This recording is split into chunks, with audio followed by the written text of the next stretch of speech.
এবার অযোগ্যদের তালিকা প্রকাশ। অযোগ্যদের তালিকা প্রকাশ করবে এসএসসি।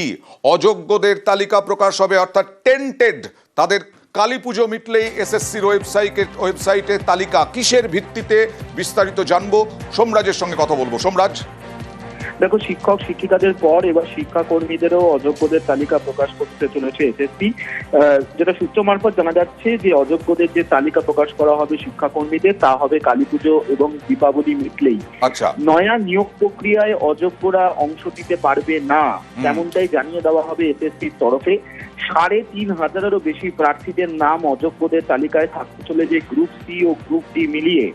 2016 নিয়োগে যাদের চাকরি বাতিল হয়েছে সুপ্রিম কোর্টের নির্দেশে, এবং তুমি জানো যে শিক্ষাকর্মীদের তরফে বারবারই দাবি উঠে এসেছিল যোগ্য অযোগ্যের তালিকা প্রকাশ করতে, কিন্তু যেহেতু একটা নির্দেশ রয়েছে অযোগ্যরা কোনোভাবেই নিয়োগে যাতে অংশ না নিতে পারে, সেই কারণেই মনে করা হচ্ছে তেসরা নভেম্বর থেকে যখন শিক্ষাকর্মী নিয়োগের আবেদনের প্রক্রিয়া শুরু হবে, তার আগেই এসএসসির তরফে অযোগ্যদের তালিকা প্রকাশ করে দেওয়া হবে এবং কালীপুজো দীপাবলি মিটলেই, অর্থাৎ আগামী সপ্তাহের শেষের দিকেই এসএসসির তরফে তালিকা প্রকাশ করা হচ্ছে।